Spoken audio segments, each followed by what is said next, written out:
ओम नमः शिवाय। औरत का सबसे कीमती वस्तु होता है उसकी इज्जत। औरत हर हाल में अपना आबरू बचाने का हर संभव प्रयास करती है। आज की इस कथा में मैं आपको बताऊंगी कैसे एक लड़की की इज्जत को बदमाश लड़कों ने उछालने की कोशिश की। वह इस हद तक पहुंच गए कि अगर शिव जी नहीं आते तो क्या हो जाता, और वह लड़की शिव जी को राखी बांधती। किस समय पे शिव जी आए, यह कथा में संपूर्ण जानकारी है। यह कथा को आप लोग पूरा देखें। आप लोग मुझे बहुत सपोर्ट किए, मेरे चैनल को सब्सक्राइब किए, वीडियो को लाइक किए, जिसकी वजह से मेरा वीडियो सभी शिव भक्तों तक पहुंच पाया और आप लोग का कमेंट से मुझे खुशी हुआ। इसके लिए आप सभी शिव भक्तों को दिल से धन्यवाद। अगर मेरी वीडियो अच्छी लगे तो मेरी वीडियो को लाइक करें, शेयर करें और मेरे चैनल को सब्सक्राइब करें। कथा शुरू करने से पहले शिव गुरु और माता पार्वती के चरणों में प्रणाम करती हूँ। राधा एक गरीब किसान की बेटी थी। वह अपने माता पिता के साथ रहती थी। राधा छोटी से ही बहुत सुंदर और समझदार थी। वह कभी भी अपने माता पिता से कुछ नहीं मांगती थी, लेकिन वह हर रक्षाबंधन में वह अपने भाई को लेकर पूछती थी कि अगर मेरा अपना भाई होता तो मैं भी राखी बांधती जैसे मेरी सारी सखियां राखी अपने अपने भाई को बांधती हैं और उनसे नेग लेती हैं। यह सुनकर राधा की माँ बोली, बेटी तुम तो शिव जी की पूजा करती ही हो, तुम इतनी बड़ी भक्त हो, तो शिव जी को अगर भाई मानोगी तो वह भी तुम्हारे भाई की तरह रक्षा करेंगे। यह सुनकर राधा सोचने लगी कि माँ सही कह रही है, तो वो माँ को बोली, माँ अब मैं हर रक्षाबंधन में खुद रेशम के धागे से राखी बनाऊंगी और शिव जी को रक्षाबंधन में उनको राखी बांधूंगी। और वह इसी प्रकार हर रक्षाबंधन में शिव जी को अपना भाई मानकर उन्हें राखी बांधने लगी। धीरे धीरे समय बीतता गया। राधा के माता पिता बूढ़े हो गए थे। राधा बड़ी हो गई थी। बड़ी होने के साथ साथ उसकी सुंदरता भी निखरती गई। राधा की उम्र लगभग 18 साल की हो चुकी थी। फिर से रक्षाबंधन का त्योहार आया। वह खुश थी। वह रक्षाबंधन के एक दिन पहले से ही मंदिर जाने की तैयारी कर रही थी। उसे भरोसा था, इतने सालों से मैं शिव जी को राखी बांधती हूँ और शिव जी मेरा रक्षा करते हैं। इस बार मैं सबसे पहले शिव जी को राखी बांधूंगी। यह सोचकर वह पूर्णिमा के दिन सुबह उठकर स्नान आदि क्रियाओं से मुक्त होकर अपनी माँ से बोली, माँ मैं जा रही हूँ शिवा भैया को राखी बांधने, वहाँ से आने के बाद भोजन बनाऊंगी। इतना कहकर राधा चली गई। सोचकर राधा की माँ परेशान हो गई और शिव जी से प्रार्थना करने लगी, हे महादेव, मेरी बेटी आपको सच्चे मन से भाई मानी है, आप इसकी रक्षा कीजिए महादेव। वह हमेशा शिव जी का मंदिर अपनी सखियों के साथ जाया करती थी, लेकिन उस दिन रक्षाबंधन था, इसलिए खुशी के मारे वह अकेले ही चली गई। राधा महादेव के मंदिर के लिए जा रही थी।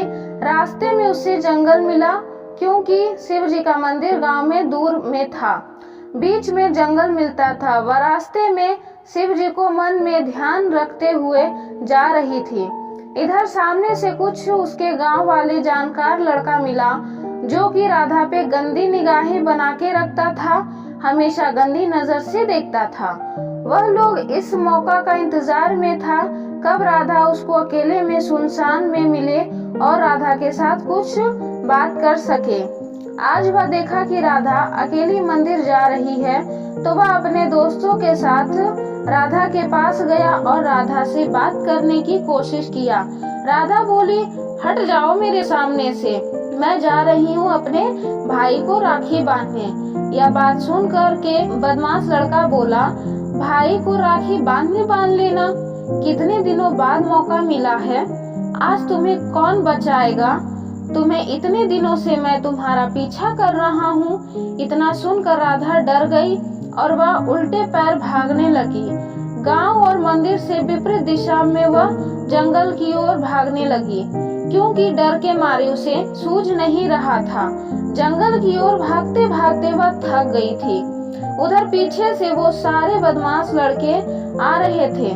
तभी राधा का एक लकड़ी से पैर बजा, वह नीचे गिर गई और सभी लड़के उसके पास पहुंच गए। राधा डरते हुए बोली, तुम लोग छोड़ दो, मुझे जाना है, भाई को राखी बांधना है। ऐसा विनती राधा करने लगी। वह लड़के का नियत खराब हो रहा था। उसमें से एक लड़का राधा के साथ बदतमीजी करने लगा। इतना होते के साथ राधा शिव जी को पुकारने लगी, शिव भैया अपनी बहन का रक्षा करिए, मैं आपको सच्चे मन से भाई मानती हूँ, आप मेरी रक्षा करिए। इस प्रकार पुकारने के बाद अचानक वह एक ग्वाला गुजर रहा था। वह ग्वाला आया और बोला, छोड़ दो इस लड़की को, ये भी तो किसी की बहन होगी। बदमाश लड़के बोले, तुम यहाँ से चले जाओ, मेरे बीच में मत पड़ो। वो जो ग्वाला था वह राधा की मदद करने आया था। वह कोई और नहीं बल्कि खुद शिव जी थे।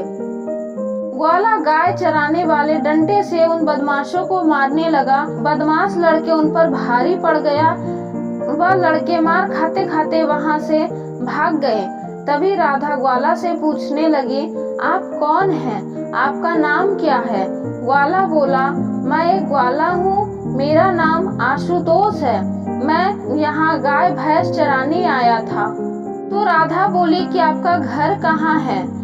तो आशुतोष बोले कि मेरा घर नहीं है, मेरा कोई नहीं है। राधा की नजर ग्वाला के कलाई पर गई और बोली, आपकी कलाई सूनी है, आज के दिन किसी भाई की कलाई सूनी नहीं रहनी चाहिए। तब ग्वाला बोले, एक मेरी बहन है जो कि राखी बांधने के लिए हर रक्षाबंधन में आती है, लेकिन इस बार उसे आने में देर हो गया है। तभी राधा बोली, क्या आज मेरी आपने इज्जत बचाई है? कोई बात नहीं, एक बहन को आने में देर हो गया तो क्या हो गया? अगर आपको अच्छा लगे तो क्या मैं आपको अपना भाई मानकर मैं आपको राखी बांध दूं? तभी आशुतोष बोले, क्यों नहीं? राधा बोली कि मेरा कोई भाई नहीं है तो मैं आपको अपना भाई मानकर आपको राखी बांध दूं। ग्वाला बोले, हाँ क्यों नहीं, राखी बांध दो। तभी राधा राखी निकाली और उन्हें बांध दी। ग्वाला बोले कि बहन बताओ तुम्हें नेक में क्या चाहिए? तभी राधा बोली, भैया मुझे नेक में कुछ भी नहीं चाहिए, बस इतना चाहिए, आप मेरे घर पर चलकर रहिए। फिर ग्वाला मान जाते हैं और उसके साथ उसके घर पर जाने के लिए तैयार हो जाते हैं। तभी उसे राधा को याद आता है कि वह शिव जी के मंदिर में जाकर उन्हें राखी नहीं बांधी और वह मन में सोचने लगती है। तभी ग्वाला बोले, तुम क्या सोच रही हो बहन? राधा बोली, भैया मैं हर रक्षाबंधन में शिव जी को अपना भाई मानकर उन्हें राखी बांधा करती थी और इस बार यह देर हो गया। तभी ग्वाला बोले कि कोई बात नहीं, मैं तुम्हें मंदिर ले चलता हूँ, चलो। तभी मंदिर में ले जाकर उससे राधा को राखी खरीदवा कर दिए और वह शिव जी को जाकर राखी बांध दी। और फिर दोनों घर आए तो अपने माता पिता से राधा सारी बातें बताई कि वह कैसे उन लड़कों से ग्वाला ने बचाई और उसे अपना भाई मानी है तो वह अपने साथ रखेगी। उनके माता पिता भी तैयार हो गए, मैं इसे अपना बेटा मानूंगी। आशुतोष वह राधा के घर पर रहने लगे और फिर राधा के माता पिता की सेवा किया करते और घर का भी काम करते और खेती का भी। इस वजह से कुछ दिन बीत जाने के बाद वो राधा के घर में गरीबी खत्म हो गई और कुछ सालों बाद फिर आशुतोष अपनी बहन का एक अच्छा घर देखकर राधा का विवाह कर दिए और फिर राधा से बोले, बहन अब मैं अपना घर चलता हूँ। तभी राधा बोली कि भैया आप तो उस दिन बोले थे कि आपका कोई घर नहीं है, फिर आप कहाँ जाइएगा? तो शिव जी बोले कि मैं तुम्हारा मदद करने आया था, जो मेरा काम पूरा हो गया। तभी राधा बोली, भैया मेरे समझ में नहीं आ रहा है आप क्या कहना चाह रहे हैं। तभी महादेव अपना रूप में आ गए और फिर यह देखकर राधा चौंक गई और रोने लगे। महादेव आप मेरे साथ इतने दिनों से थे और मुझे पता भी नहीं चला।